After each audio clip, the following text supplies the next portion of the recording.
Ya, bismillahirrahmanirrahim. Assalamualaikum warahmatullahi wabarakatuh. Alhamdulillahirrabbilalamin. Wassalatu wassalamu ala asrafil anbiya wal mursalin wa ala alihi wa ashabihi ajmain, amma ba'd. Alhamdulillah, di seri ke-9 Sejarah Pemikiran Ekonomi Islam Indonesia, kita telah sampai kepada salah satu tokoh pendiri dari Muhammadiyah, yaitu Kiai Haji Ahmad Dahlan. Ya. Sangat menarik tokoh ini karena sebagaimana yang kita ketahui saat ini, ya, bagaimana Muhammadiyah, ya, dengan unit-unit ekonominya termasuk wakaf itu termasuk lembaga organisasi masyarakat Islam yang sangat-sangat sukses di Indonesia. Mungkin nanti kita tidak tahu apakah akan dibahas juga tentang itu, ya. Akan lebih baiknya kita akan mendengarkan langsung dari pemantik diskusi kita malam ini, yaitu Bapak Samsun Idul Adha. Tidak perlu memperpanjang waktu, ya, saya persilakan kali ini Mbak Samsun Idul Adha untuk membahasnya. Tafadhol ya Syekh. Baik, terima kasih. Bismillahirrahmanirrahim. Assalamualaikum warahmatullahi wabarakatuh. Waalaikumsalam warahmatullahi wabarakatuh. Alhamdulillahi rabbil alamin. Wassalatu wassalamu ala rasulihil karim wa ala alihi wa sahbihi wasallim.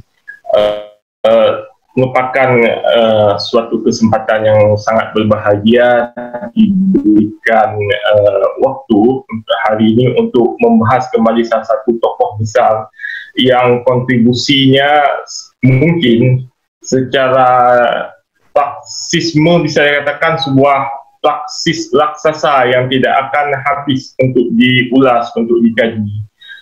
Bahkan mungkin ulasan atau presentasi kita malam hari ini hanya menguak sebagian kecil daripada praksis ataupun peninggalan amal usaha beliau.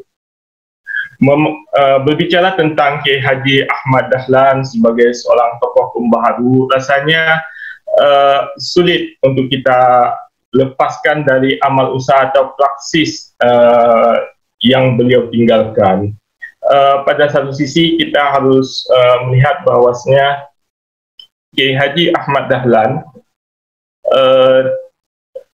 tidak dalam tanda kutip tidak meninggalkan suatu tulisan yang sistematis ataupun runtut, tetapi kita bisa membaca pemikiran-pemikirannya, kontribusinya dari praksisme ataupun peninggalan amal usaha beliau yang masih lestari, pemikiran-pemikirannya dari masa ke masa. Setidaknya kalau bisa saya katakan diskusi kita hari ini adalah mengangkat salah satu tulisan dari murid termuda beliau, yaitu K.R.H. Hajid. K.R.H. Hajid ini telah berguru kepada Syekh Ahmad Dahlan, Kiai Haji Ahmad Dahlan sejak tahun 1916, kurang lebih selama 7 tahun, artinya sampai tahun 1923. Dan tulisan K.R.H. Hajid ini merupakan resume atau merepresentasikan pemikiran-pemikiran outline pengajaran yang diberikan Kiai Haji Ahmad Dahlan di dalam setiap penyelenggaraan pengajian beliau. Dan tentunya resume pemikiran ini adalah yang paling dekat dan yang paling otentik di antara naskah-naskah lain yang dinisbatkan kepada hubungan relasinya dengan Kiai Haji Ahmad Dahlan. Dan para penulis pun lebih banyak yang mengutip dari buku, ya, atau resume memoir yang ditulis oleh Hajid ini dibandingkan yang ditulis oleh salah satu murid Kiai Haji Ahmad Dahlan yang tertua, yaitu H.M. Suja. Karena tulisan memoir H.M. Suja adalah terkait lebih banyak tentang kronologi perjalanan biografi Kiai Haji Ahmad Dahlan, sehingga kita bisa masuk langsung kepada inti pembahasan kita hari ini. Nah, sebelum kita masuk pada pembahasan tentang Kiai Haji Ahmad Dahlan dan paradigma sosialisme Islam beliau, mungkin kita bisa mengulas sedikit tentang sosialisme, paham sosialisme atau komunisme. Jauh atau sekitar beberapa tahun sebelum Karl Marx maupun Friedrich Engels menulis Das Kapital ataupun Manifesto Komunis di Paris tahun 1934 sampai dengan 1938 berkembang di dalam suatu secret society, suatu kelompok masyarakat rahasia, begitu yang diidentifikasi oleh Han dan di dalam buku tentang sejarah ekonomi. Masyarakat ini berpandangan bahwasanya diperlukan adanya pengawasan ataupun pengendalian dari supreme body dalam hal ini negara terhadap kepemilikan aset private, karena dicurigai kepemilikan aset private ini sangat mungkin disalahgunakan untuk kepentingan pribadi dan merugikan masyarakat. Pandangan bahwasanya negara sebagai supreme body berhak untuk melakukan pengendalian dan pengawasan inilah yang kemudian melahirkan gerakan-gerakan ide awal daripada sosialisme yang kemudian dikembangkan oleh Karl Marx dan Friedrich Engels di dalam dua buku, yaitu dalam hal sistem ekonomi dalam kritik terhadap kapitalisme, yaitu Das Kapital, dan dalam hal revolusi politik di dalam buku Manifesto Komunis. Nah, kedua buku ini harus menunggu kurang lebih sekitar 5 periode atau 50 tahun kurang lebih, atau sekitar 60 tahun dengan terjadinya revolusi Bolshevik satu di Rusia yang mengkudeta kekuasaan yang kudeta kekuasaan Tsar Nicholas ketika itu. Nah, saya ingin melihat bahwasanya tindakan ataupun revolusi Bolshevik pertama ini adalah yang disebut oleh Graham dan Levin sebagai politik radikal revolusioner, suatu langkah menyebab untuk menciptakan menghapuskan kapitalisme dan menghapuskan adanya kelas atau stratifikasi sosial dengan pendekatan yang radikal, cepat, dan ekstrim. Nah, di satu sisi lain, pada waktu yang bersamaan, juga muncul gerakan Euro-sosialisme, kalau saya tidak salah, yang juga dibahas oleh Franz Magnus Suseno. Euro-sosialisme ini menggunakan pendekatan yang berbeda, yaitu pendekatan politik demokratis. Bagaimana kelas buruh bisa mengambil alih pemerintahan, bisa mengambil alih sistem ekonomi dengan jalan-jalan yang konstitusional, ataupun dengan pendekatan yang sifatnya itu perubahan sosial di masyarakat dengan menguatnya kelompok buruh yang mungkin akan mendesak, akan memperkuat posisi partai buruh di parlemen. Dan ini bisa kita lihat dampaknya secara kebijakan sosial, politik, ekonomi dalam uraian dari guru besar finance dari Oklahoma University, William L. Megginson, di dalam bukunya The Economy of Privatization. Di dalam buku tersebut beliau mencontohkan bagaimana Euro-sosialisme ini bekerja dalam konteks partai buruh dan partai konservatif di Inggris kurang lebih pada awal-awal abad ke-20. Kita juga mengenal salah satu tokoh buruh di Inggris, yaitu Bernard Shaw, dengan idenya yang sangat ekstrim, saya kira, bagaimana melakukan pengendalian terhadap massa ataupun kelompok masyarakat yang dianggap tidak memberikan nilai surplus bagi sistem perekonomian. Nah, dua cara orientasi politik, politik revolusioner radikal maupun politik demokratis ini juga yang mempengaruhi secara politik sintesis antara Islam dan sosialisme di dalam struktur, dalam konstruksi politik secara historis, kajian secara historisnya.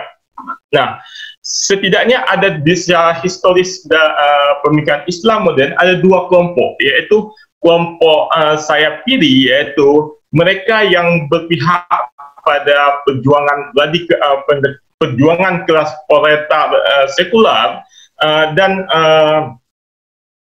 hubungan internasionalisasi antara sosialis Marxis dan kepentingan politik mereka. Nah, kalau kita katakan ini misalnya Siad Barre, kalau saya lihat salah satu diktator dari Sudan yang berkuasa dari 1961 sampai dengan 1995, juga ada Ali Syariati, salah satu pemikir politik besar dari Iran, dan juga ada Tan Malaka, Haji Misbah, Saddam Hussein dengan partai Baathnya. Tapi yang ingin menarik ini adalah Tan Malaka di dalam pidatonya yang berjudul Communism and Pan-Islamism tahun 1922 dalam suatu konferensi internasional yang dihadiri para perwakilan berbagai negara dari partai-partai sosialis komunisnya masing-masing. Tan Malaka menekankan adanya relasi yang kuat antara nilai-nilai sosialisme dan juga nilai-nilai kolektivisme yang saya kira ini adalah hanya untuk tujuan mencari legitimasi atau mencari otorisasi atau mendekatkan. Jadi cara pandang Tan Malaka tentang hubungan antara religius dan religiosity dan komunisme ini adalah cara pandang yang berusaha untuk mendekatkan agar jangan terjadi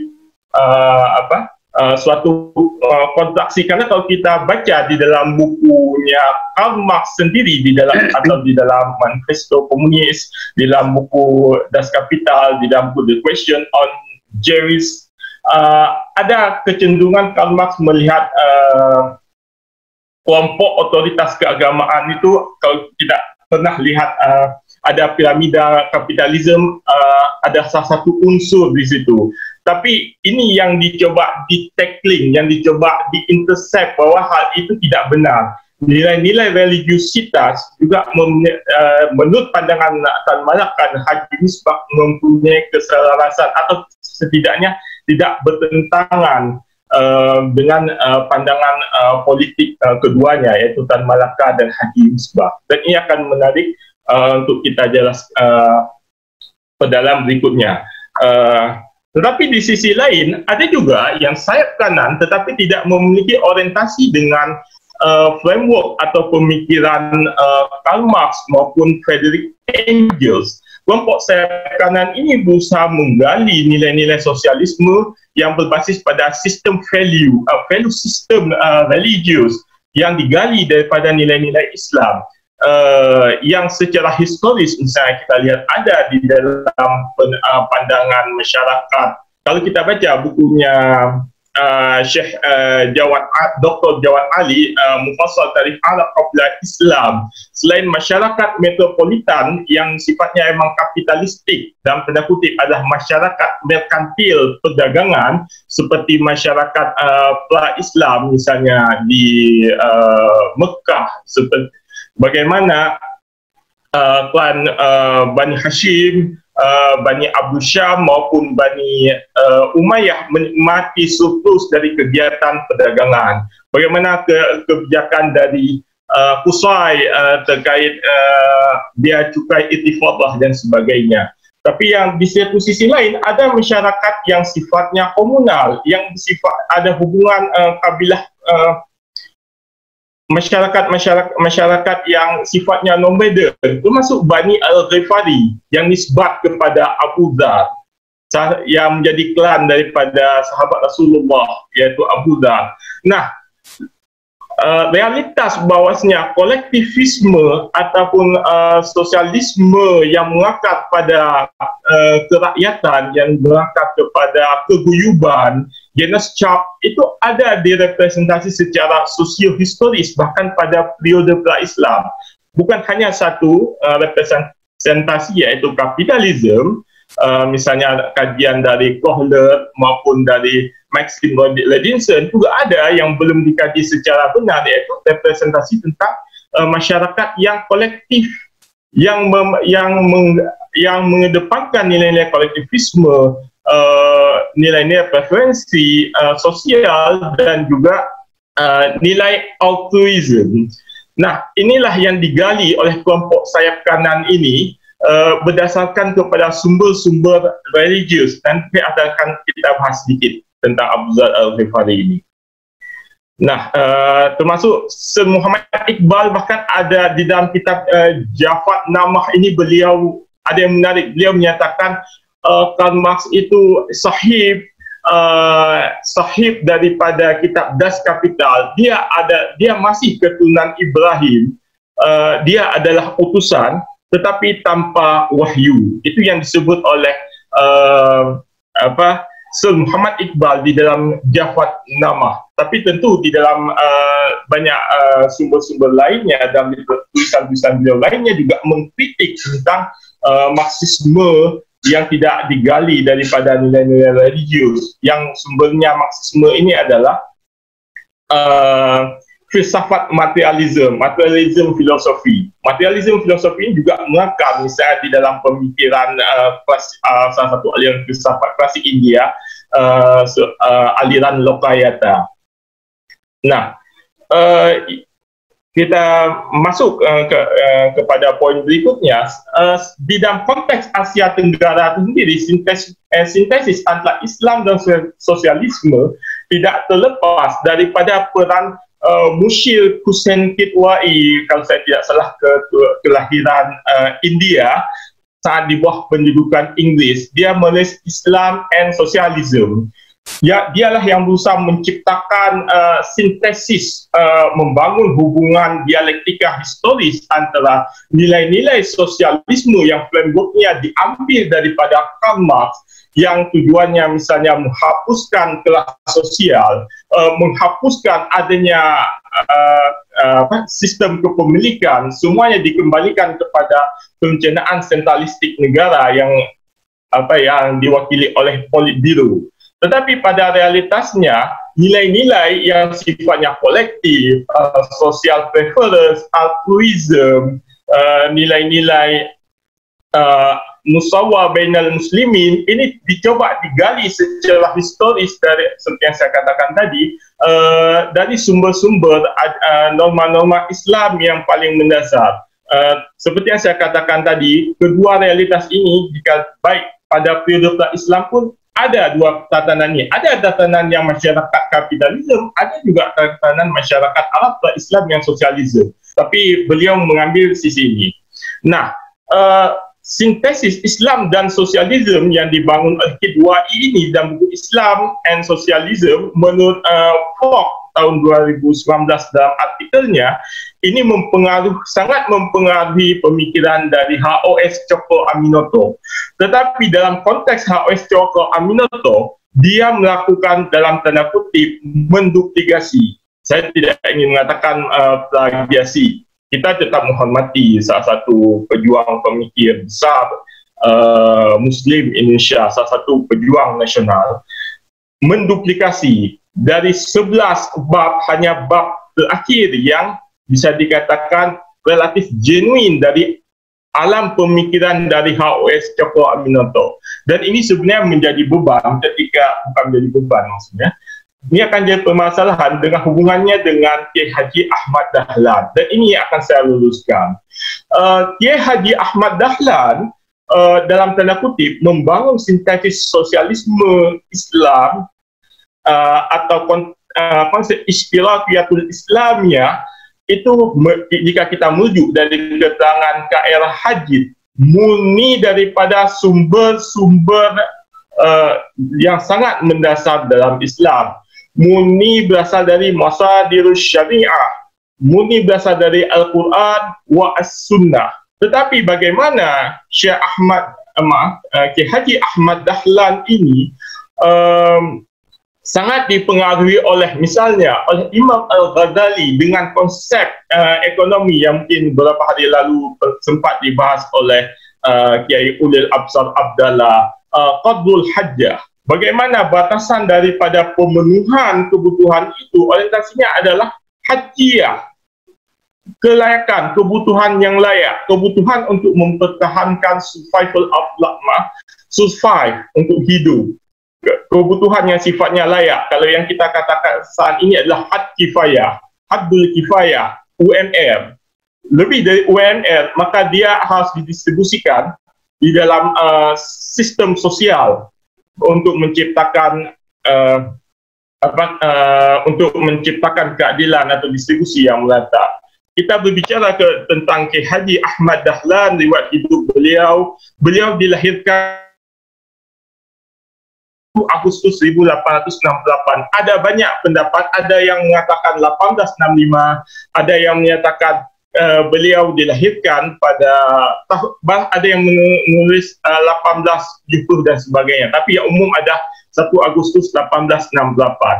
Beliau adalah anak dari pasangan K. Haji Abu Bakar bin K. Haji Salim yang berasal dari desa Nitikan.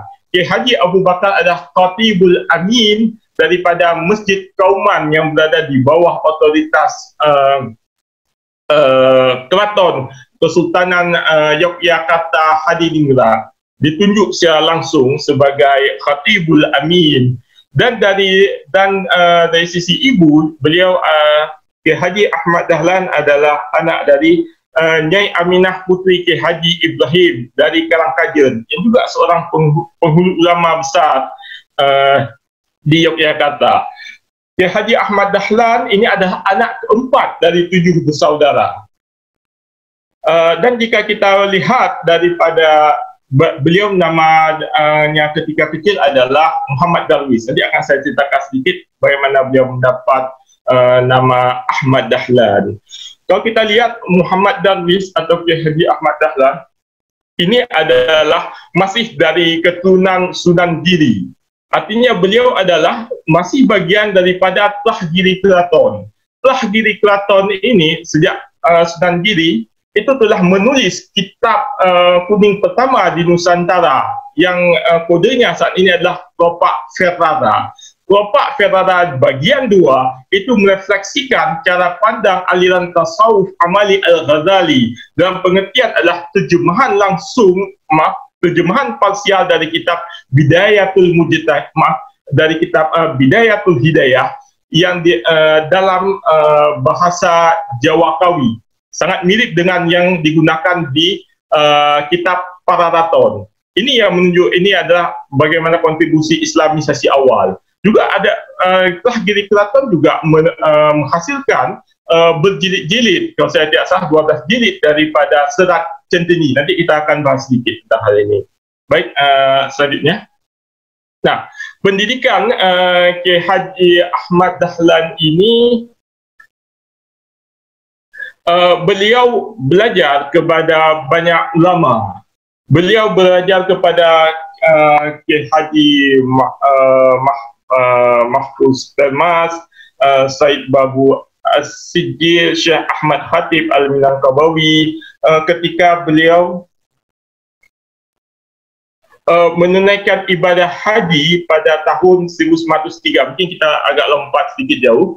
Pada tahun 1903 ini beliau menunaikan ibadah haji juga atas dukungan daripada Kesultanan Yogyakarta, yaitu dalam hal ini secara pribadi Sultan Hamengkubuwono ke-7.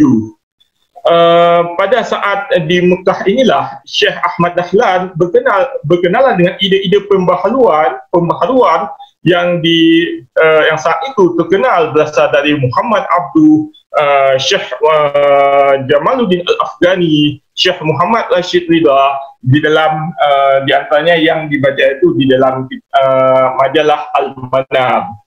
Nah, selepas pulang beliau daripada mengambil, saya jelaskan sedikit, pada tahun 1890 sebelumnya ketika beliau menunaikan ibadah haji, beliau berguru dengan salah seorang ulama Syafi'iyah di Mekah dan diberikan setelah menunaikan ibadah haji secara keseluruhan rukunnya, beliau diberikan nama Haji Ahmad Dahlan, seperti kebiasaan saat itu memberikan nama bagi para orang-orang yang setelah selesai menunaikan haji di sana.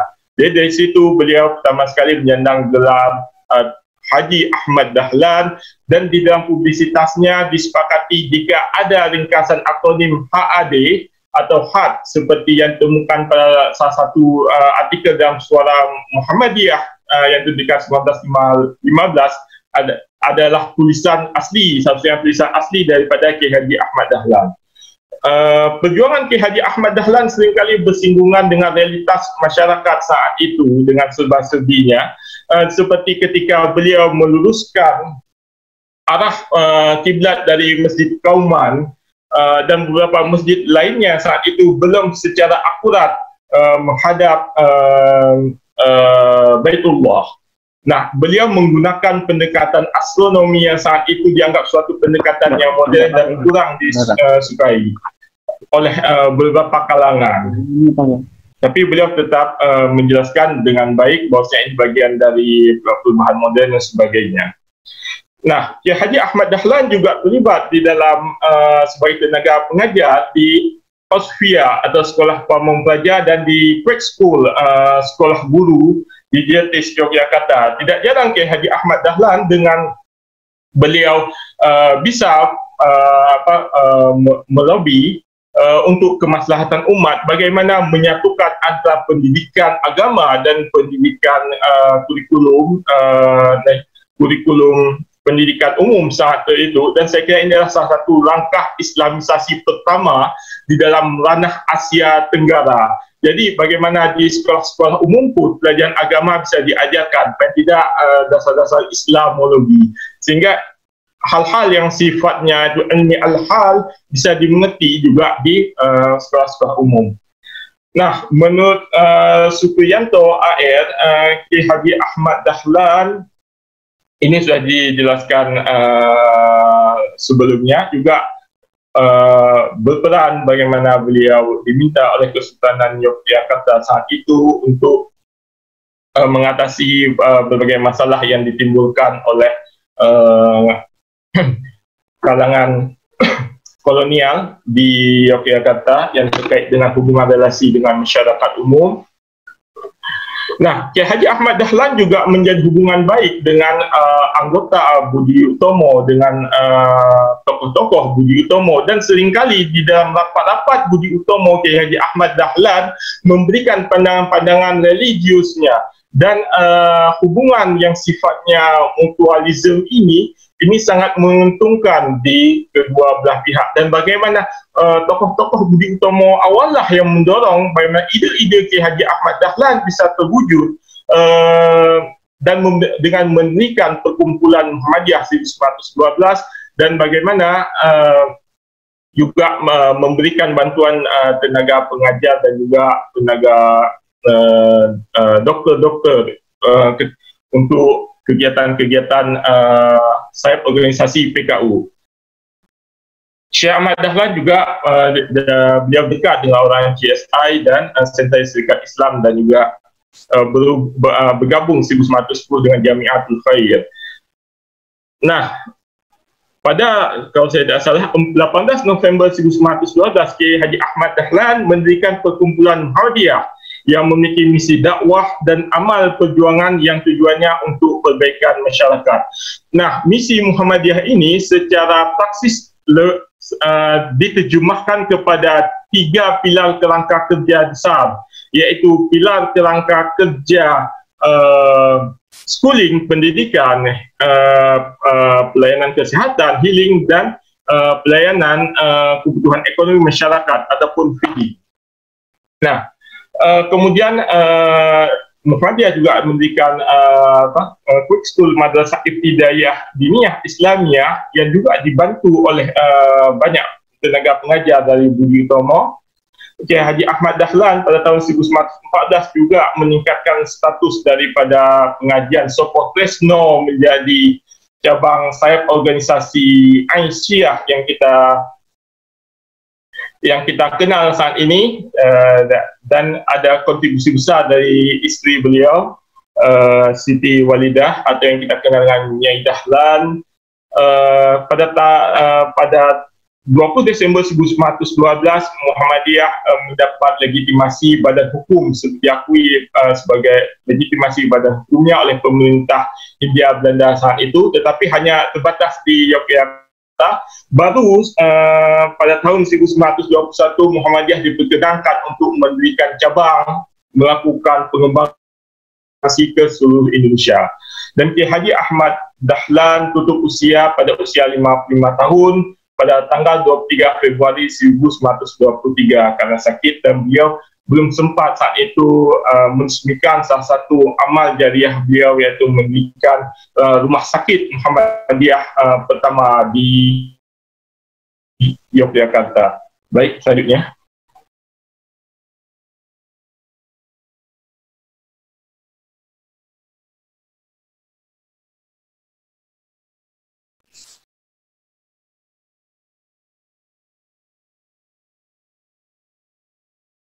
Halo, Pak Samsul.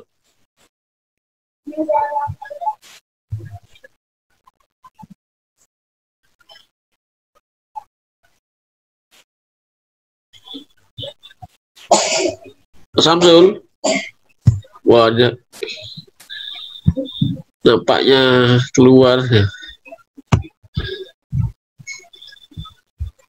Ada sedikit gangguan jaringan. Oh ya, silakan lanjut.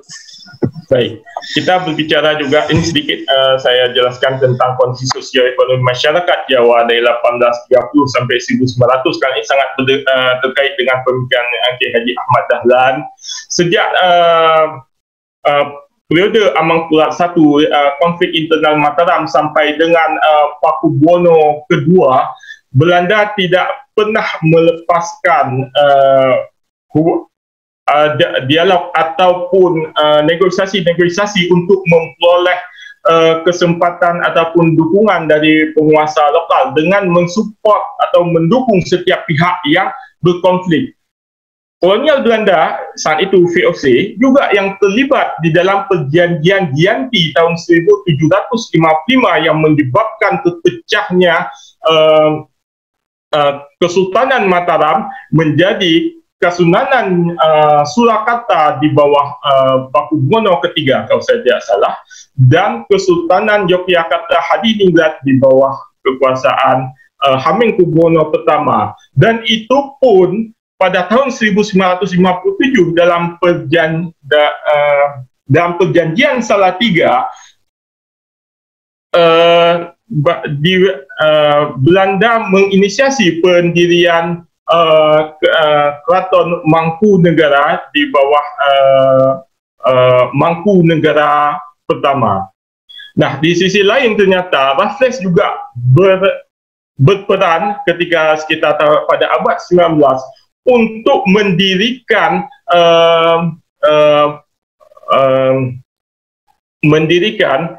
salah satu wilayah otorisasi Paku Alam yang saat itu diberikan kepada Kanjeng Gusti Paku Alam pertama, kalau saya tidak salah. Itu sekitar abad ke-19. Artinya, bagaimana pihak kolonial itu dari masa Hindia Belanda sampai sempat disela oleh pemerintahan Inggris di bawah Raffles itu memecah belah untuk keuntungan mereka sendiri, Kesultanan Mataram, memecah kekuasaan, mendukung para pihak yang berkonflik, dan itu tidak gratis. Kalau kita baca sejak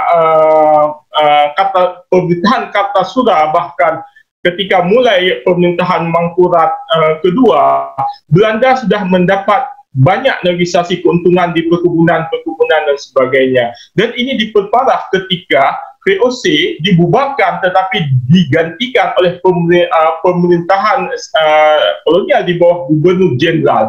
Ketika Daendels bukannya mengikuti instruksi dari Raja Perancis saat itu, Raja Louis, yang saat itu menguasai Belanda, untuk meninjau kembali sistem tanam paksa, bagaimana bersikap manusiawi kepada pribumi. Justru yang dilakukan oleh Daendels adalah seperti yang kita ketahui, membangun jalan dari Anyar hingga Panerukan, menciptakan perbudakan tersendiri terhadap bumi putra yang dilakukan oleh Daendels. Dan bagaimana Daendels juga yang sangat penting, dia melakukan privatisasi terhadap perkebunan para aristokrat, perkebunan rakyat kepada pihak swasta. Jadi para menir-menir Belanda yang menguasai perkebunan itu sesungguhnya adalah pihak swasta. Dan ini juga diiringi dengan perbudakan, bagaimana banyak rakyat hak-haknya tidak terlindungi. Dan belum lagi kalau kita katakan misalnya kajian-kajian tentang para nyai-nyai menir, saya dah lupa buku yang salah satu penulis bukunya, dan sebagainya, ini juga termasuk salah satu kezaliman. Dan dari tahun 1780, ketika Van den Bosch berkuasa, kalau saya tidak salah, dari 1830 sampai dengan 1833, dia menerapkan kultus Stelsel. Kultus Stelsel diiringi dengan monopoli dan pajak hingga 20%. Dalam praktiknya, dalam populasinya, silahkan cek data yang ditulis oleh Hauser di dalam buku The Politics of Colonial Exploitation. Hampir pada 1840, 57 populasi masyarakat Jawa itu dilibatkan di dalam perkebunan di bawah sistem tanam paksa ini. Dan bagaimana pada 1850 hampir sepertiga dari pendapatan keuangan kerajaan Belanda saat itu diperoleh dari kegiatan-kegiatan pertanian seperti ini dengan menerapkan eksploitasi yang sangat menerapkan suatu bentuk eksploitasi. Nah, ini harus kita lihat dalam latar belakang historis sejarah. Nah, pada sisi yang lain muncul polarisasi di dalam stratifikasi masyarakat Jawa. Ini banyak kajian-kajiannya. Anda bisa membaca Clifford Geertz, Anda bisa membaca buku Mark Woodward, juga MC Rickleff dalam triloginya. Muncul kelompok priai, muncul kelompok santri, muncul kelompok abangan. Kalau kita berbicara, kalau misalnya kita berbicara di dalam jilid kedua daripada Serat Centini, bagaimana konflik internal di dalam Mataram ini justru menyebabkan perpisahan antara Giri Kedaton dengan pihak Giri Kedaton dengan Kesultanan Mataram. Ini menyebabkan perpisahan. Sebenarnya tidak ada pemisahan antara priai dan santri.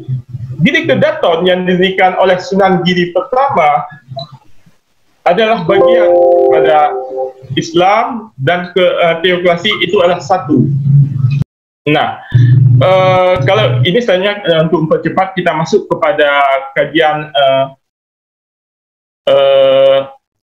sebelumnya Pak Nurizal di metodologi. Sebelumnya Pak.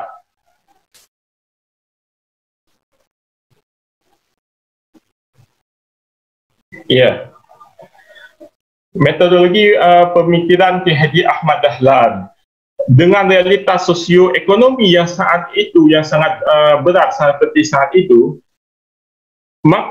Bagaimana Ki Haji Ahmad Dahlan berusaha membangun suatu sistem nilai untuk menjawab tantangan persoalan sosial. Ki Haji Ahmad Dahlan ini beliau memiliki kecerdasan atau zakat ya dalam memahami kitab-kitab yang rumit, kitab-kitab yang sulit, juga kemampuan untuk menangkap isyarat-isyarat di dalam Al-Quran tentang Naba'il Azim, tentang berita-berita besar, atau kemampuan yang disebut dengan maziyah, isyarat-isyarat dalam Al-Quran. Nah, di dalam salah satu corak tafsir Al-Ghazali ada yang disebut dengan tafsir Isyari. Tafsir Isyari dalam hal ini adalah bagaimana menangkap makna-makna esoteris dari ayat-ayat Al-Quran selain makna yang sifatnya esoteris, selain makna yang sifatnya eksoteris, yang sifatnya zahir, menangkap makna batin tapi tidak menyalahi makna zahir, bahkan mendukung makna yang lebih dalam, yang seperti yang akan kita lihat di dalam surah At-Taubah ayat 34 sampai 35.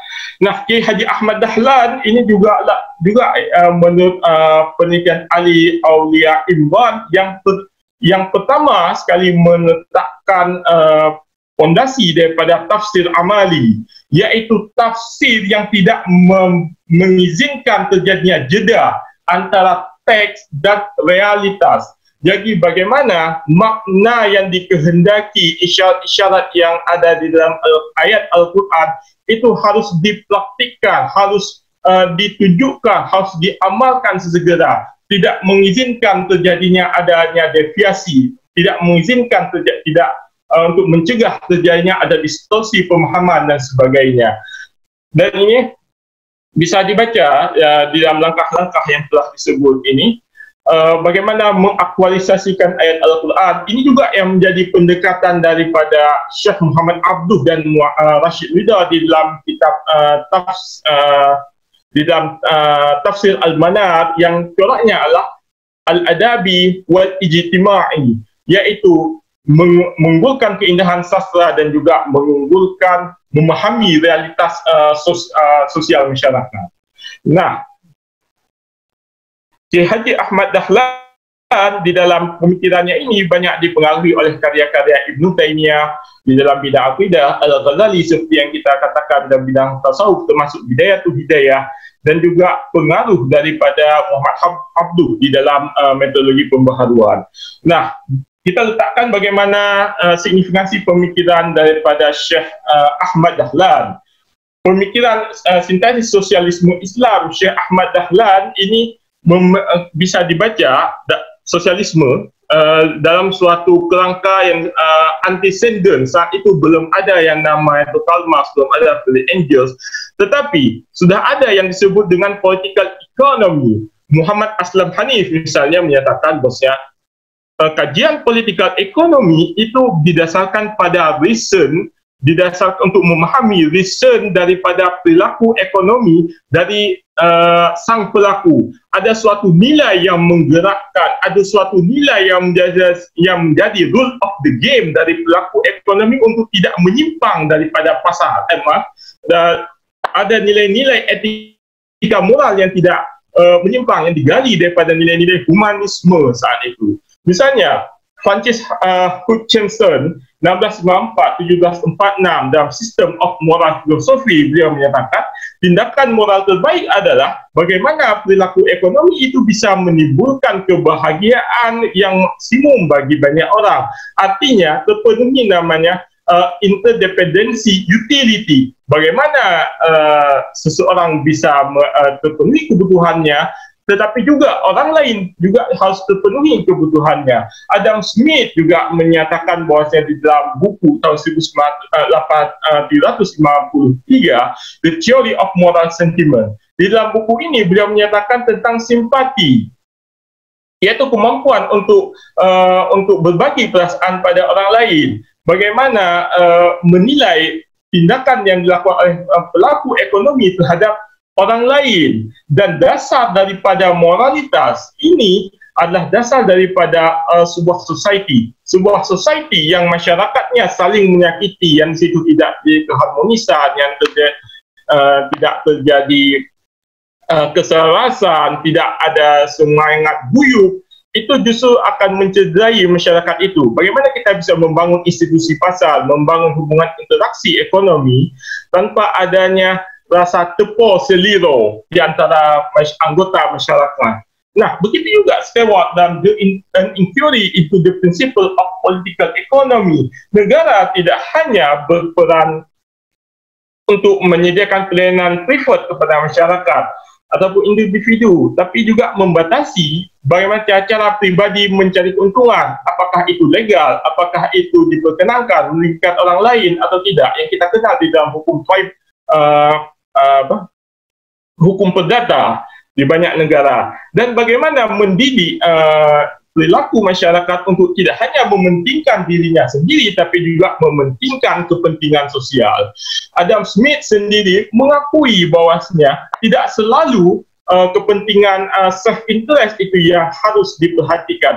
Ada kalanya pelaku ekonomi pertama dia berorientasi pada self-interest, tetapi oleh suatu kekuatan yang tidak terlihat, oleh invisible hand, dia diarahkan untuk memenuhi kebutuhan yang bukan kebutuhannya lagi, tetapi menjadi kepentingan yang menjadi kepentingan sosial. Dalam pengertian lain yang ditulis oleh Kapol Russell dan Levin, pelaku ekonomi akan berusaha untuk melakukan konsumsi sumber daya ekonomi dengan cara yang paling baik yang memberikan keuntungan bagi masyarakat sosial. Nah, kita lihat misalnya bagaimana kritik daripada kuasi sosialisme dan sosialisme tersendiri terhadap neokrasi, terhadap sistem yang dasarnya adalah mengutamakan self-interest sebagai dasar motif pelaku ekonomi dan juga berorientasi pada individualisme. Nah, misalnya Christian Febler di dalam the theory of leisure class, the theory of youth enterprise, bagaimana beliau menjelaskan bahwasanya pelaku para pemilik modal itu adalah mereka kalangan elit atas. Mereka hanya menikmati daripada kemewahan, hanya bersenang-senang dengan mengabaikan sebagian besar masyarakat yang hidup di dalam kemiskinan, di bawah garis kesejahteraan, di bawah ketimpangan, dan bagaimana para pengusaha sendiri melakukan menyabot, bagaimana mereka menguasai redistribusi daripada sumber daya ekonomi untuk kepentingan mereka dan menutup kalangan yang kurang beruntung untuk memperoleh kesempatan yang sama, untuk memperoleh akses terhadap faktor produksi, memperoleh distribusi pendapatan yang layak. Semua sebagian besar, 80% daripada sumber daya ini, misalnya yang disebutkan oleh Pareto di dalam buku The Manual of Political Economy, kalau saya tidak salah, itu dikuasai oleh 20% kalangan elit sumber daya. Dilihat daripada ketimpangan GDP misalnya. Nah, ini dikonfirmasi oleh para ekonom neo-Marxisme, misalnya Thomas Piketty, bagaimana pertumbuhan capital wealth individu, pemilik modal itu jauh lebih besar daripada pertumbuhan growth, economic growth, pertumbuhan GDP. Dan itu jelas kita lihat secara terang mata. Dan bagaimana kekayaan yang diperoleh atau pendapatan yang timpang itu dihasilkan atau dimiliki oleh pemilik modal melalui proses ekspropriasi, perampasan, bagaimana mereka mengambil bagian daripada redistribusi sumber daya untuk kalangan mereka sendiri, dan bagaimana mereka menjalankan ini melalui sirkulasi kapital, melalui pasar modal, melalui stock action, melalui financial market yang kita sebut, bagaimana orientasi mereka adalah money creation, tapi tidak berdampak terhadap product creation, terhadap economic dan activity creation. Maka ini disebut dengan rate of wealth itu lebih besar pertumbuhannya dibandingkan economic growth. Nah, dan ini juga diakui oleh William J. Baumol di dalam buku The Good Capitalism, The Bad Capitalism, bagaimana pendapatan terdistribusi secara tidak merata di negara-negara berkembang, misalnya di negara Amerika Latin, dan pemborosan dan alokasi sumber daya secara tidak efisien dan bahkan hanya menguntungkan kalangan pemilik modal. Kita lihat di dalam indeks Gini misalnya. Indeks Gini negara Amerika Latin itu di atas 30%, yang artinya prevalensi daripada kekerasan itu meningkat akibat dari ketidaksetaraan dari pendapatan ini. Dibandingkan dengan negara OECD, negara-negara yang bersedia melakukan bantuan ekonomi seperti negara-negara Eropah. Nah, signifikansi pemikiran sosialisme K. Haji Ahmad Dahlan kita jelaskan begini. Joseph Schumpeter dalam buku The Theory of The History of Economic Analysis menyatakan setiap tindakan ekonomi, pelaku ekonomi memiliki reason. Tergantung apa yang menjadi reasonnya. Yang tidak bisa dilepaskan ada bahwasanya bagi seorang homo religius, manusia pada umumnya dia tidak bisa lepas daripada etika religius, etika yang berbasis pada nilai-nilai religiusitas. Tidak hanya melihat manusia sebagai homo economicus seperti pendapat neoklasikal, manusia juga dipengaruhi oleh nilai-nilai religiusitas, dipengaruhi oleh nilai-nilai moralitas. Seorang muslim, bagaimana dia kita lihat bagaimana mereka umat Islam bersyukur atas segala kenikmatan yang diperoleh, walaupun itu sangat sedikit. Dan bagaimana kita lihat di banyak tempat indeks kebahagiaan itu tidak relevan ataupun tidak selalu terkait dengan berapa GDP atau berapa income negara tersebut peroleh. Dan banyak negara, saya berikan contoh misalnya negara-negara di misalnya seperti negara-negara yang menjadikan bukan GDP ukurannya tetapi adalah indeks kebahagiaan. Nah, dan bagaimana sebagai homo sosialis, sebagai makhluk sosial, manusia tidak bisa hanya mengandalkan self-interest, individualisme, tapi juga ada interdependensi utility, ada perasaan kolektivitas antar sesama, benevolence, humanity, economic value, nilai altruism, kepedulian terhadap orang lain. Bagaimana dia akan berbahagia juga apabila orang lain juga mendapat kebahagiaan, mendapat kecukupan dan sebagainya. Baik, selanjutnya next Pak Reza. Nah, sosialisme Islam yang dikembangkan oleh Syekh Haji Ahmad Dahlan, terutama yang dikutip oleh K.R. Hajid, ini tidak terlepas daripada ada 4 dimensi yang menurut Ibn Sani yang tidak bisa dilepaskan. Pertama, dimensi eskatologi. Kemudian ada dimensi filosofi al-ma'un, distribusi harta, dan juga al-insaniyah wal asasi. Haji Ahmad Dahlan itu meletakkan bahawasanya kehidupan manusia itu bersifat temporer, bersifat sementara, ada batasnya. Semua pengejaran terhadap kebutuhan pemuasan kebutuhan manusia itu ada batasnya, dan ada suatu kehidupan lain, eskatologis, ada ujung yang menentukan dampak atau akibat dari perbuatan kita hari ini yang harus ditanggungjawabkan.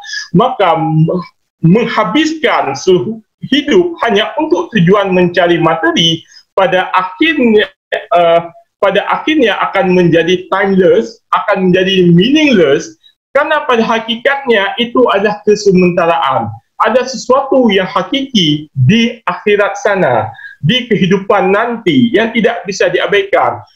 Eskatologi inilah yang tidak ada di dalam materialisme filosofi yang dikembangkan oleh sosialisme Marxis, oleh kelompok sosialisme yang di kelompok-kelompok Marxis atau komunisme yang dasarnya adalah membangun berdasarkan filsafat materialisme. Ketika mereka berbicara tentang kolektivisme, berbicara buruh dan sebagainya, ketika mereka berbicara tentang penghapusan sistem kapitalisme, sesungguhnya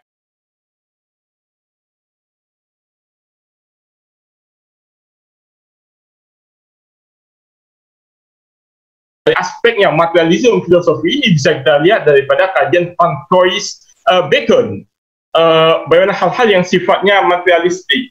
Nah, kemudian ada lagi filosofi al-ma'un, ada filosofi al-ma'un berbicara bagaimana kesalihan sosial, bagaimana kesalihan religius itu ada 2 komponen, kesalihan ibadah formil dan kesalihan sosial. Tanpa adanya kesalihan sosial, maka kesalihan ibadah formil ini belum sempurna, karena ditekankan bahwa sifat adil terhadap manusia itu aqrabu bit taqwa, lebih dekat kepada pencapaian takwa. Banyak kisah-kisah tasawuf bagaimana banyak para abid tapi tidak hanya berkonsentrasi di dalam ibadah formil, mengabaikan kesalihan sosial, maka bagaimana belum sempurna makamnya. Dan bagaimana pula banyak pendosa tetapi dia bertaubat di akhir hayatnya karena ada kepedulian sosial terhadap sesama manusia, terhadap alam, maka dosa-dosanya diampuni. Karena tujuan daripada hakikat agama adalah bukan hanya terbatas pada, kalau kita berbicara taksonomi Bloom, bukan hanya tentang aspek formil, tapi bagaimana nilai-nilai afeksi itu sebagai kita manusia, sebagai homo religius itu dimanifestasikan di dalam kehidupan sehari-hari. Berbicara juga tentang distribusi harta yang dasarnya adalah fardul hajjah. Bagaimana distribusi harta itu adalah bagaimana pemenuhan sumber daya ekonomi itu sebatas pada fardul hajjah. Selebihnya harus didistribusikan kembali di dalam sosial sistem. Tujuannya adalah untuk mencegah, pertama, Pertama, dia distribusi harta secara merata dan juga mencegah loss of economic resource. Adanya sistem ekonomi, adanya sumber ekonomi yang membazir, adanya terjadinya israf dan sebagainya. Kemudian juga welas asih, karena sifat dasar agama adalah welas asih, maka ketika kita menerapkan ajaran substansi agama, kepentingan sosial dan sebagainya, juga harus welas asih terhadap sesama manusia tanpa membedakan identitasnya sebagai manifestasi dari rahmatan lil alamin. Nah, analisis filologis ini singkat saja.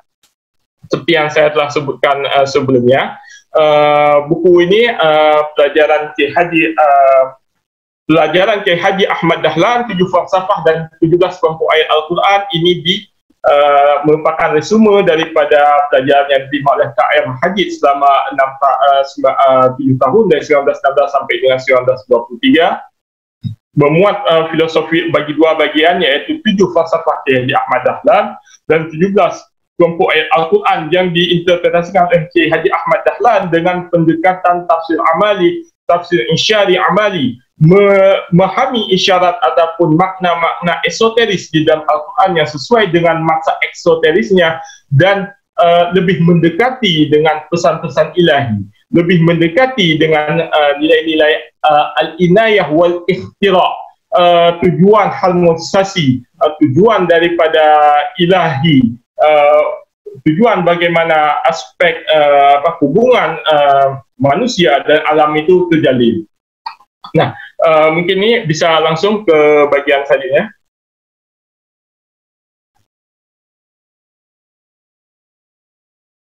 Bisa selanjutnya Pak Nizam? Oke. Oh, sebelumnya analisis 1, analisis 2. Oke. Kita akan masuk kepada ada 7 falsafah Kiai Haji Ahmad Dahlan, tapi akan bagian 2, Pak. Epistemologi ilmu. Nah, Kiai Haji Ahmad Dahlan ini membagi ilmu menjadi 2 bagian, yaitu ilmu nazari wa ilmu amali. Pembagian ini hanya pada tingkatan tahap, bukan pada tingkatan ranah analisis. Epistemologi ilmu ini kalau kita berbicara ketika dalam pandangan Plato adalah ada hakikatnya adalah idea dan bukan objek. Ketika kita berbicara tentang objek yang kita sebut dengan matahari, sebenarnya yang namanya matahari itu adalah idea tentang objek panas, objek benda angkasa yang ada di atas, yang menjadi pusat tata surya. Dan bagaimana idea itu menyatakan bahawa dia adalah matahari? Idea pengetahuan itu dihasilkan melalui gerak pemikiran. Gerak pemikiran intiqalu minal aql ilal waqi'. Bagaimana gerak pemikiran itu mengidentifikasi suatu objek, dia menggunakan penanda, yaitu penanda bahasa. Oleh sebab itu di dalam kajian hermeneutik, semiotik, keberadaan bahasa itu menjadi sangat substansial, menjadi sangat kalau kita katakan, dia menentukan hubungan, bagaimana mendefinisikan hubungan dialektis antara teks daripada konteks.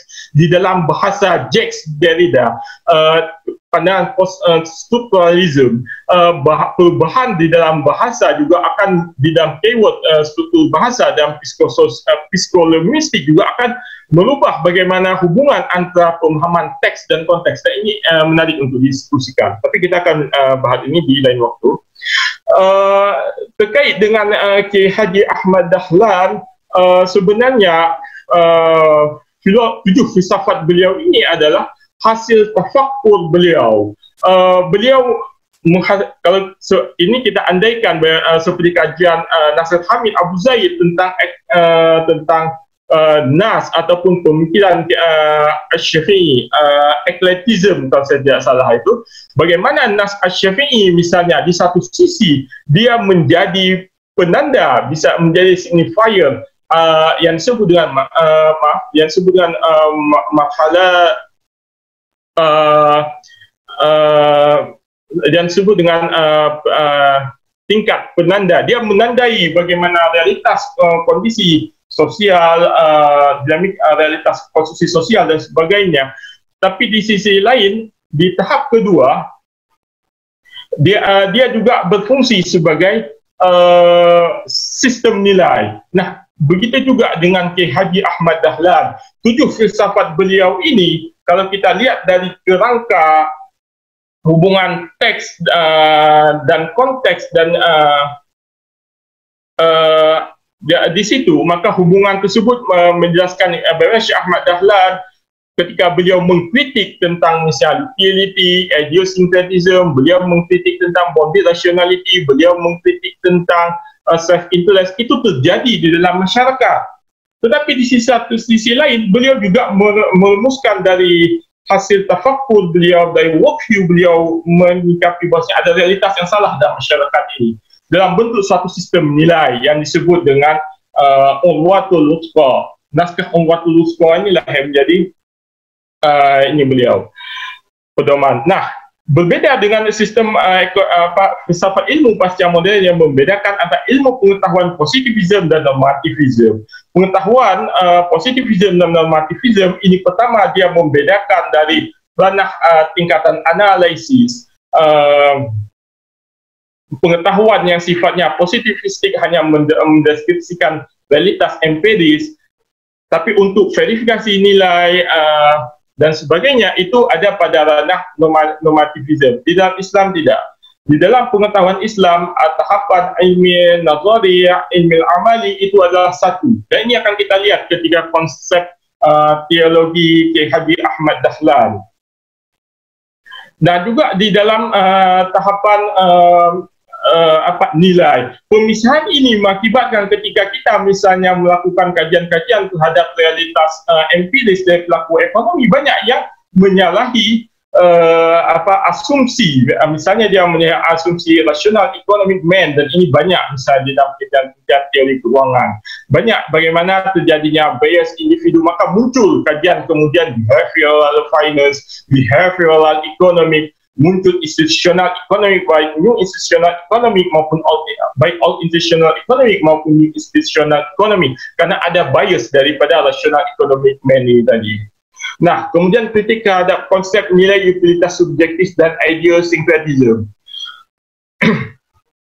Nah, nilai utilitas subjektif ini menyatakan bahawa kepuasan manusia ini bagaimana mereka bisa nilai utilitas suatu benda. Semakin besar nilai utilitas suatu benda, maka manusia akan semakin puas. Nah, kita melihat misalnya David Ricardo mengatakan ada value of utility, ada value of exchange. Value of barang yang memiliki value of utility, misalnya seperti air, dia sifatnya bebas dan sebagainya, dia memiliki value of exchange yang rendah.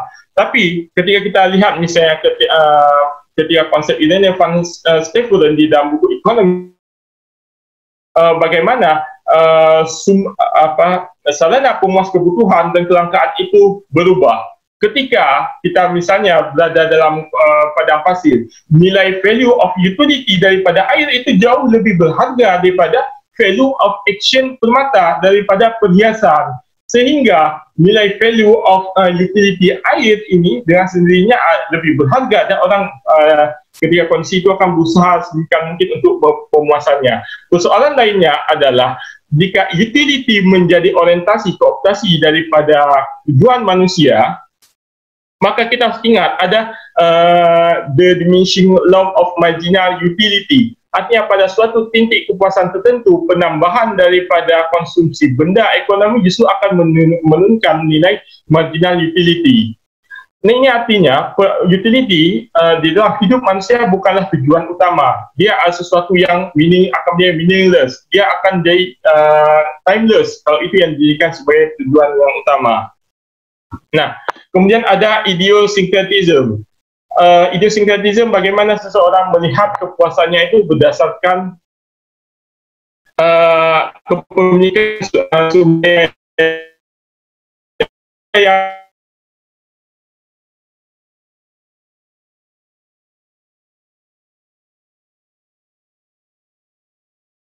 yang ada birds dan sebagainya. Satu burung di tangan lebih baik daripada dua burung yang di udara. Selanjutnya, Pak Nizam.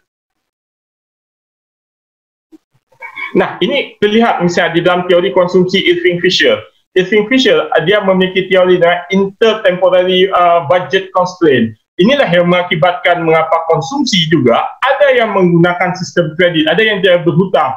Mereka berhutang atas pendapatan untuk konsumsi hari ini, karena konsumsi sumber daya masa depan saat ini itu jauh lebih berharga dibandingkan mereka menundanya untuk waktu selanjutnya. Dan juga ada idiosinkratisme di dalam investasi, seperti tidak terjadi seperti mereka yang memegang aset tunggal di dalam investasi dan sebagainya. Kedua, baik sisi konsumerisme maupun sisi misalnya investasi ini akan merusak daripada tatanan ekonomi.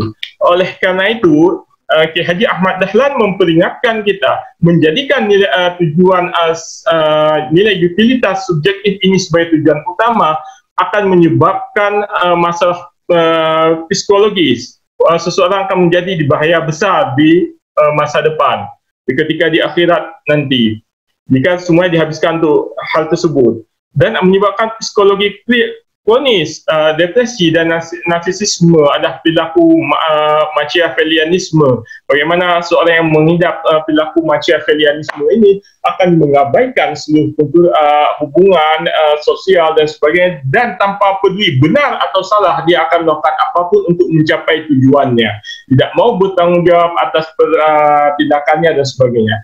Dan dari segi makro, tindakan utilitas yang berlebihan dan sebagainya ini akan menyebabkan ketidakadilan, limbah dan kerusakan lingkungan hidup manusia, karena dia akan mengkonsumsi sumber daya sebesar-besarnya hanya untuk memuaskan kehidupannya. Dan kita lihat ini bagaimana tentang waste management, tentang kerusakan lingkungan yang sering dilaporkan oleh organisasi-organisasi dunia, oleh WALHI, bagaimana kerusakan pencemaran laut, bagaimana kegiatan limbah industrial yang tidak didasari oleh kajian AMDAL yang benar menyebabkan terjadinya pencemaran lingkungan dan sebagainya. Nah, kemudian kritik self-interest.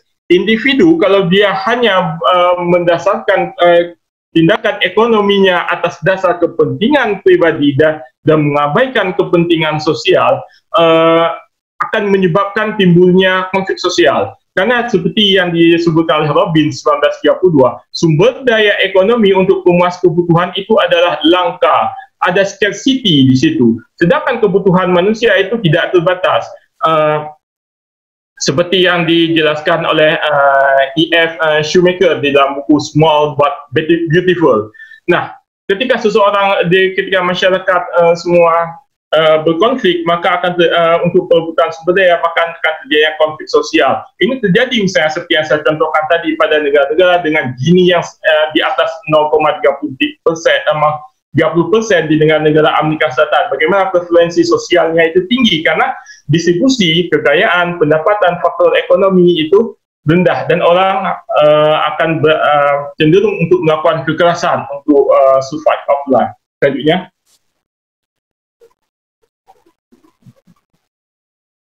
Selanjutnya Pak Nizam.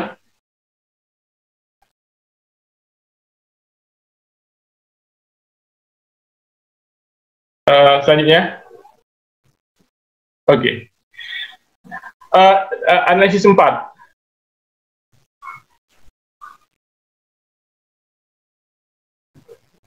Okey, kemudian ada kritik terhadap bonded rationality. Ini saya jelaskan secara cepat saja.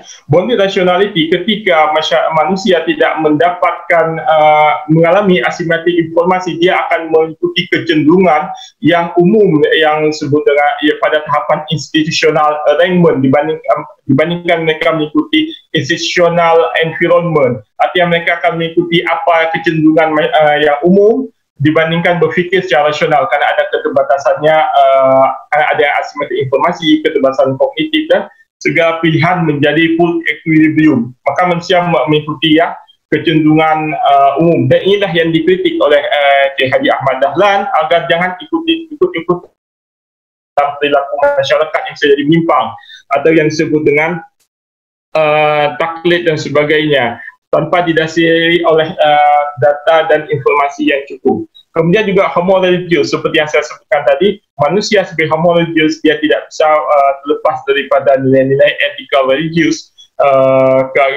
di dalam perilakunya secara individu. Dia akan selalu memiliki kesadaran hubungan ontologis antara dirinya sebagai manusia dengan kesadaran tentang adanya dimensi yang sifatnya transendental, dan dia akan mempertanggungjawabkan segala konsekuensi perbuatannya terhadap dimensi yang transendental tadi. Tadinya Pak Okey, kemudian ada altruism yang saya sebutkan tadi, adalah kepedulian terhadap orang lain, bagaimana individu dipandang bersifat kolektif sehingga manusia tidak dapat memenuhi tujuan, aspirasi dan kebutuhannya kecuali dengan bersama-sama atau bergantung kepada orang lain.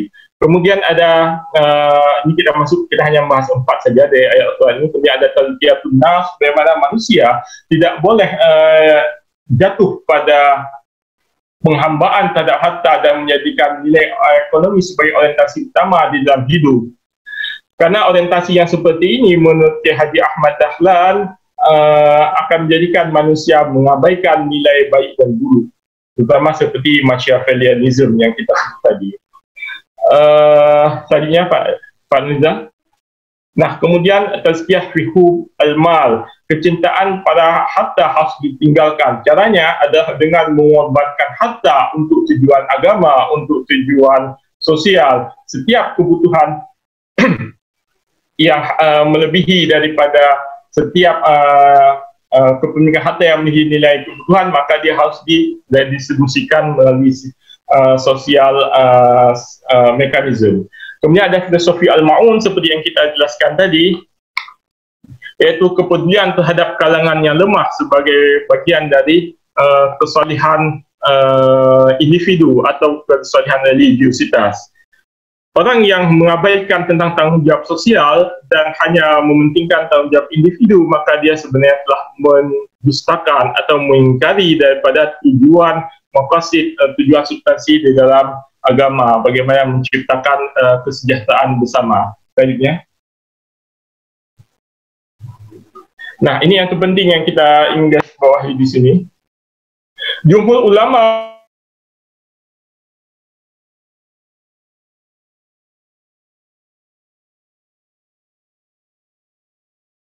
hanya ancaman terhadap orang-orang yang tidak membayarkan zakat. Tapi kalau kita lihat di dalam konsep kanzul mal, menyimpan harta, bahawa kewajiban ini juga menyangkut pengorbanan harta seluas-luasnya untuk kepentingan yang lebih besar dibandingkan kepentingan pribadi. Artinya orang yang menyimpan harta untuk kepentingan pribadi, maka dia diancam di dalam ayat ini. Nah, Kiai Haji Ahmad Dahlan mendasarkan pendapatnya ini berdasarkan pernyataan dari Abu Dhal Al-Ghifari, wajib tiap-tiap orang memberikan harta bendanya yang lebih dari hajat kebutuhannya. Abu Dhal Al-Ghifari bahkan pernah mengkritik karena ada perbezaan ijtihad para ulama. Kita belajar daripada perbezaan ijtihad di antara para sahabat dengan meyakini ketriqahan dan keadilan mereka sepenuhnya. Mengkritik Muawiyah ketika dia membangun istana hijau. Abu Dhal Al-Ghifari menyatakan, jika engkau membangun istana itu dari harta manusia, maka engkau telah mengambil dari manusia. Tapi jika engkau membangun dari uangmu sendiri, engkau telah melakukan israf. Tentu sosok seperti Muawiyah ini memiliki ijtihad sendiri. Beliau adalah merepresentasikan dari masyarakat Mekah, masyarakat perdagangan yang nilai-nilai surplus ekonomi untuk pemenuhan kebutuhan itu adalah suatu yang wajar. Dan ketika diadukan kepada Utsman bin Affan juga mengatakan kepada Abu Dhal Al-Ghifari bahwasanya, saya tidak bisa menyuruh orang untuk zuhud, hidup zuhud sepenuhnya. Saya hanya bisa memerintahkan orang untuk membayar zakat. Apabila zakat itu telah terbayar, maka telah tertunaikanlah kewajibannya. Namun Abu Dhal tetap, para sahabat menghormati prinsip Abu Dhal Al-Ghifari ini, bahwasanya setiap harta yang melebihi kebutuhannya, maka tiap-tiap orang mendistribusikan kembali harta melebihi dari kebutuhannya. Dan para pemimpin Muhammadiyah awal seperti Syekh Ahmad Dahlan, Haji Mas Mansur, Haji Hadid, mereka menghindari hidup isylah dan membelanjakan hartanya untuk tujuan kemaslahatan ummah. Perilaku ekonomi dengan hanya berorientasi pada penguasaan sumber daya ekonomi secara berlebihan hanya akan berdampak pada kesenjangan sosial dengan munculnya kelompok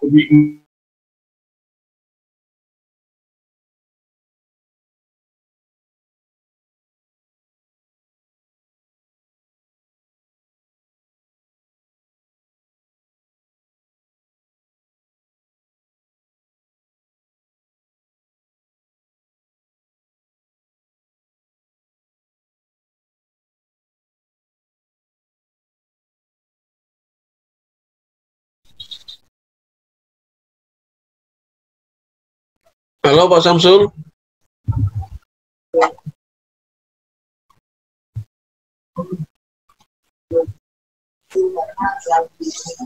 Iya, nampaknya Pak Samsul keluar ya.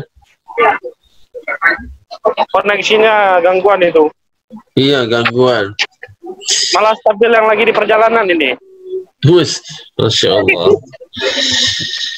Ya, kita tunggu beliau untuk masuk lagi ya. Yang menarik apa yang telah disampaikan oleh Pak Samsul Idul Adha tadi ya, tentang pemikiran ekonomi dari Kiai Ahmad Dahlan, dari sisi filsafat yang mendasar ya, dari ontologi, epistemologi, bahkan sampai kepada aksiologi pun sudah dibahas tadi.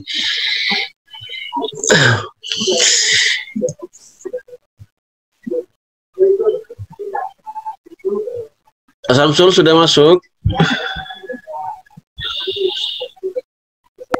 Belum, itu saya belum masuk lagi. Ya, ya tadi kalau saya melihat dari sisi pembagian ilmu ya, saya melihat ada kesamaan atau kemiripan pembagian ilmu yang dikembangkan oleh tokoh-tokoh filsafat Muslim seperti Al-Kindi, Al-Farabi, Ibnu Sina ya, membagi al-hikmah ila yongkosim ila kismain ya, al-hikmah an-nazari wal hikmah al-amali ya. Ini sama-sama seperti apa yang tadi dijelaskan, ada ilmu yang nazoriyah dan ada ilmu yang amali ya. Ini adalah pembagian filsafat pada intinya kalau kita merujuk kepada kajian-kajian filsafat Muslim dahulu ya, seperti Al-Farabi, Ibnu Sina, Al-Kindi dan lain-lainnya.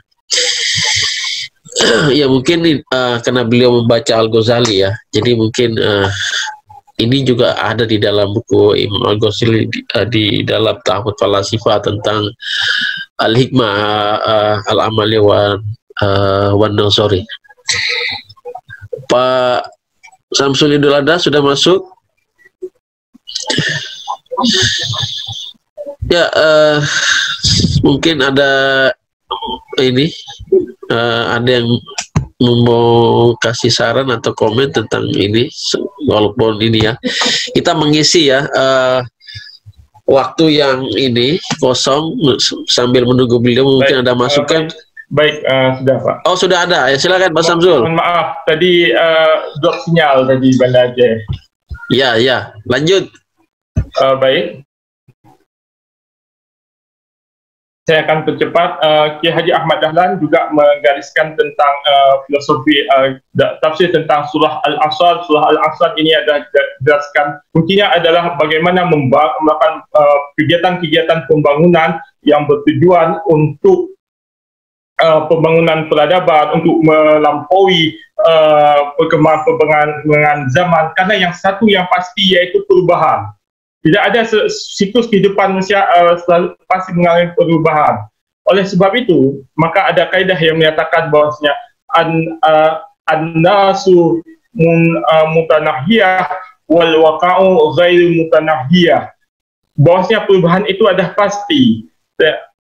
Perubahan itu adalah pasti. Maka diperlukan para mujtahid, diperlukan para teknokrat, diperlukan para ummah yang bisa mengintegrasikan sumber daya dari segi iptek maupun dari segi teknis dan sebagainya untuk mengakselerasikan diri di dalam perubahan yang terjadi.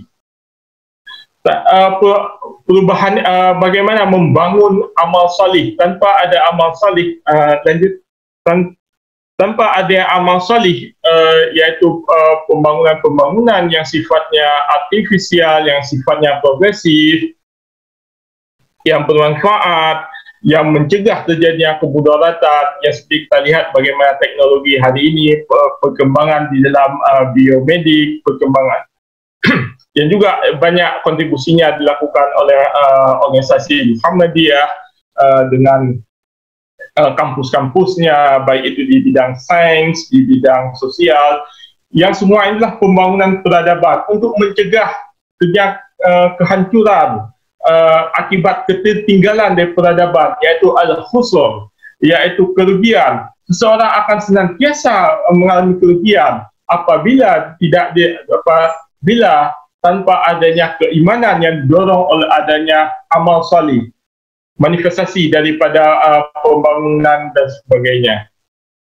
Nah, iman di dalam kegiatan sosial, di dalam kegiatan pembangunan inilah yang berfungsi sebagai moral endogenous, haddan yamliku iradatuhum, iaitu keyakinan yang bisa menjadi patron, yang bisa mengendalikan secara kuat perilaku agar seseorang tidak melenceng daripada tujuan-tujuan kemaslahatan. Iaitu keyakinan yang dapat mengendalikan perilaku manusia agar sejalan dengan nilai kebenaran yang bersumber dalam ajaran Islam. Kemudian kita berbicara tentang Urwatul Wuthqa. Urwatul Wuthqa ini disampaikan pada tahun 1922 dalam pidato akbar konferensi Muhammadiyah di Cirebon. Kira-kira sekitar beberapa bulan sebelum Syekh Haji Ahmad Dahlan wafat. Urwatul Wuthqa inilah yang menjadi value system yang menggerakkan, yang ditujukan untuk menjadi penyelesaian. Dia bersifat aktif, dia bersifat nilai, tapi bisa menggerakkan amal solih yang kita sebutkan tadi. Selanjutnya,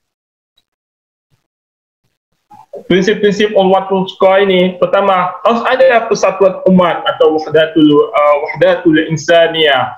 Dan umat harus meyakini bahawasanya kondisi realitas umat yang mereka kehendaki, tujuannya itu sudah ditentukan oleh Allah Subhanahu wa Ta'ala. Manusia memiliki rasionalitas untuk mengetahui keterangan perkara yang baik dan buruk. Ini yang menarik.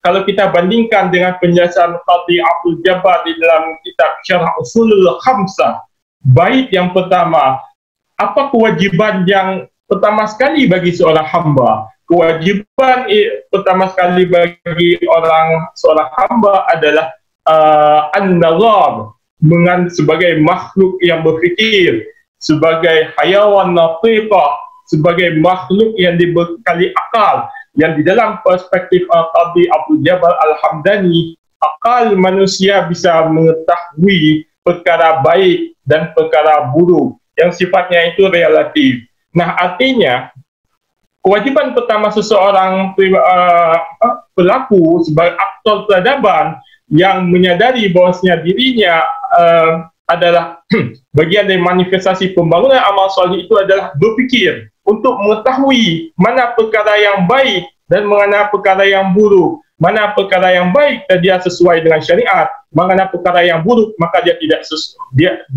sesuai dengan prinsip-prinsip syariat. Maka dikenal dengan adanya prinsip dhari'ah, fathul khair wasaddu syarri, membuka seluas-luasnya pintu kebaikan dan menutup serapat-rapatnya potensi keburukan. Nah, oleh sebab itu, maka manusia untuk mengetahui mana yang buruk, mana yang baik dan buruk, dia harus memiliki ilmu di dalam pembuatan keputusannya. Dan dia harus didasarkan oleh nilai-nilai welas asih, kepedulian terhadap orang lain. Karena nilai welas asih adalah nilai substansi daripada tujuan agama. Seseorang diwajibkan untuk beribadah dan sebagainya. Tujuannya agar dia diaktualisasikan, dimanifestasikan dalam afeksi sebagai homo religius ketika dia berinteraksi dalam kehidupan sehari-hari. Kemudian optimalisasi ikhtiar, berusaha mencari yang terbaik, ikhtiar, usaha terbaik, mengerahkan segala usaha yang dimiliki yang sampai pada tahap yang paling akhir untuk kemaslahatan bagi orang lain. Ikat dulu tali kekang kendaraan mu, baru setelah itu bertawakal. Itu pesan Nabi SAW kepada sahabat beliau. Artinya tawakal tidak meniadakan adanya ikhtiar. Malah ikhtiar wal ikhtiar itu adalah kewajiban yang mendahului dari tawakal. Kemudian manusia harus bisa mengidentifikasi perkara yang baik dan perkara yang keliru. Tidak hanya taklid, mengikuti orang banyak, menggunakan rasionalitas an-nazar tadi, meyakini sepenuhnya perkara yang diputuskan sebagai kebenaran, perkara yang diputuskan harus menjadi komitmen bersama. Karena itu sangat penting menjaga kolektivitas, menjaga komitmen di dalam suatu umat untuk kebenaran. Kemudian, praksisme teologi Ahmad Dahlan ini dibagi dalam 3 praksisme. Yang pertama adalah teologi welas asih. Teologi welas asih ini adalah bagaimana menerapkan ajaran-ajaran agama untuk kepedulian sosial. Bagaimana menerapkan ajaran agama untuk membantu orang-orang yang kesulitan. Maka didirikan yang namanya itu PKU, penolong kesengsaraan umat pada awal-awal Muhammadiyah di bawah Kiai H.M. Syuja. Tujuannya apa? Ini adalah manifestasi melawan konsep Darwinisme yang menyatakan survival of life, yang lemah ada yang kalah. Dalam konsep welas asih, yang kuat harus mengayomi yang lemah, yang kuat harus melindungi yang lemah, yang kuat harus peduli kepada yang lemah. Sebab itu, maka Budi Utomo ia memiliki paham yang sama dengan Muhammadiyah dan memberikan bantuan terhadap Muhammadiyah. Kemudian ada nama pada perkembangannya menjadi amal usaha Muhammadiyah yang salah satu praksisnya seperti lembaga wakaf, seperti lembaga rumah sakit, panti asuhan, rumah ibadah, yang mereka itu didasarkan oleh prinsip ta'awun dan profesionalisme di dalam pengelolaannya. Dan sifatnya itu sukarela, hanya demi kemanfaatan umat. Kemudian ada praksisme daripada Al-Ma'un. Praksisme daripada Al-Ma'un ini selain konsep kesalihan individu harus disertai dengan kesalihan sosial juga ada. Teologi Al-Ma'un pertama, pengembalian terhadap du'afa itu merupakan bentuk pengingkaran daripada tujuan daripada substansi agama, iaitu menghasilkan manusia homo religius yang memiliki akal nilai kolektivisme, preferensi sosial dan altruism.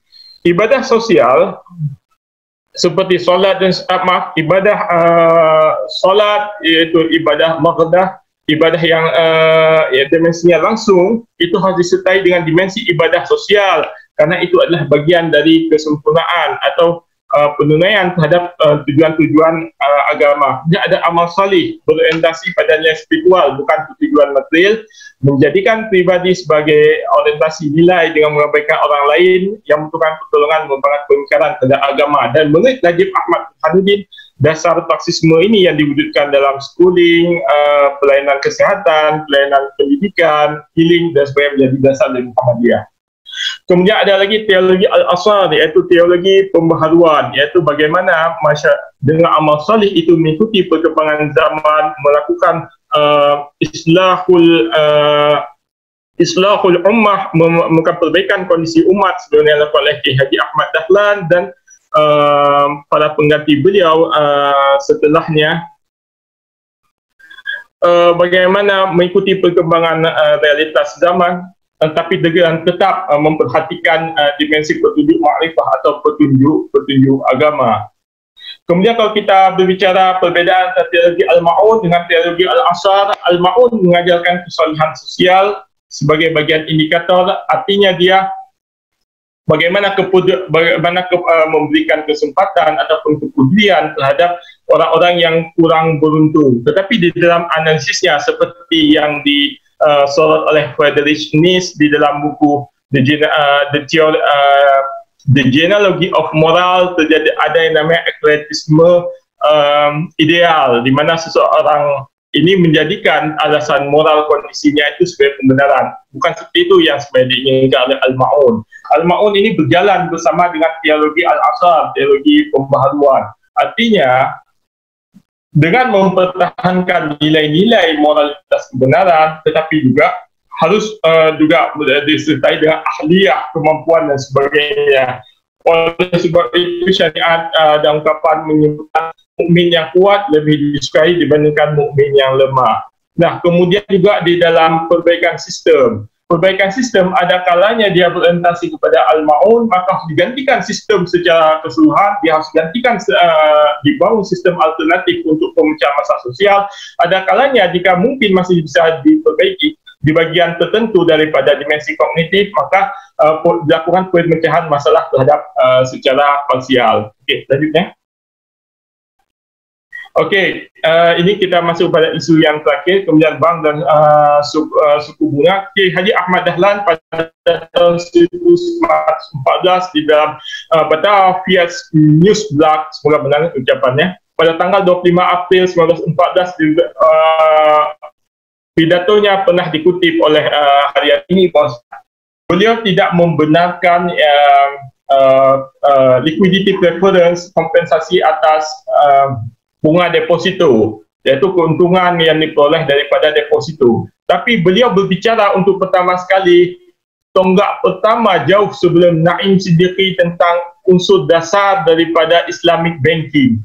Tapi jika seseorang membangun kerjasama dengan bank, membuat kesepakatan dengan bank yang ini ada kesalahan transkripsi seperti kita lihat di dalam korannya Batavia News Blog ini, kata mikro ini sangat mungkin ada mengaku kepada salah satu akad kerjasama yang sifatnya syirkah ataupun mudharabah, yang mana keuntungan berdasarkan prinsip profit loss sharing yang ingin dinyatakan oleh Haji Ahmad Dahlan ini dibenarkan bagi pemilik modal.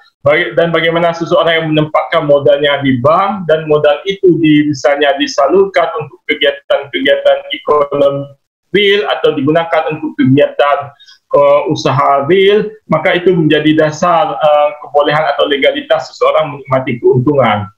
Nah, dan di sisi yang lain menarik, saat itu sudah ada pandangan bahawasanya bunga bank tersebut adalah sebagai riba. Namun yang menjadi distingsi ini adalah Kiai Haji Ahmad Dahlan berbicara tentang tonggak pertama dalam artinya par usul Islamic banking pada tahun 1948 dalam bahasa Urdu. Kiai Haji Ahmad Dahlan sudah menyatakan bagaimana meletakkan dasar daripada kerjasama, saya kira profit sharing, kerjasama bisnis berdasarkan nilai bagi hasil dan sebagainya, dan menjadi nilai dasar daripada Islamic banking.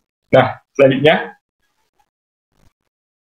Nah, kita melihat bahwa seperti isu-isu yang kita jelaskan sebelumnya, perilaku ejen ekonomi itu tidak boleh terkooptasi oleh kepentingan-kepentingan yang sifatnya sementara. Ada orang besar iaitu nilai sosial, nilai preferensi spiritual dan preferensi sosial. Pelaku ekonomi juga tidak boleh hanya dipengaruhi oleh konsep utilitarian dan idiosinkretisme dan hanya berorientasi pada kepentingan pribadi, bonded rationality maupun self-interest, yang semua ini menyebabkan penyimpangan di dalam anomalitas perilaku. Kemudian mencegah terjadinya dengan sistem sosialisme Islam dengan konsep fardhul hajjah yang telah disebutkan tadi, mencegah kemungkinan terjadinya penguasaan sumber daya ekonomi seperti fenomena-fenomena yang diakui oleh William J. Baumol dan sebagainya. Nah, dan juga bagaimana menciptakan efisiensi di dalam dan dengan mengurangi resource sumber daya yang terbuang. Nah, Kiai Haji Ahmad Dahlan inilah peletak dasar sosialisme Islam yang digali dari nilai-nilai Islam yang pemikirannya secara corak dipengaruhi oleh tafsir Amali Al-Ghazali dan Abdu. Sosialisme Islam dibangun di dalam dasar kolektivisme, preferensi sosial dan altruism, dan sosialisme Islami distribusi sumber daya ekonomi yang merata dari kelebihan kebutuhan individu sebagai upaya memecahkan permasalahan ekonomi. Fardhul hajjah sebagai pemecahan ekonomi. Dan bagaimana, dan penelitian selanjutnya harus melihat bagaimana kontinum daripada Kiai Haji Ahmad Dahlan, kerana Kiai Haji Ahmad Dahlan ini dengan teologi Marxisme yang 3 yang tadi, ini ada peletak dasar. Kalau kita berbicara tentang aktualnya saat ini, tentu berbeza dengan bagaimana yang dilakukan oleh Kiai Haji Ahmad Dahlan. Tapi kita ingin melihat dengan penelitian selanjutnya, melihat kontinum daripada Islamic Socialism yang telah dibangun oleh Kiai Haji Ahmad Dahlan tersebut. Bagaimana pergeserannya, bagaimana penyesuaiannya sesuai dengan realitas saat ini, yang tujuannya adalah seperti misalnya teologi Mustada'ifin yang dibangun berdasarkan teologi Al-Maun ini bisa menghadirkan kemaslahatan, bisa menghadirkan islahul ummah, bisa menghadirkan perbaikan terhadap kondisi masyarakat real. Saya kira demikian, saya kembalikan kepada moderator. Terima kasih.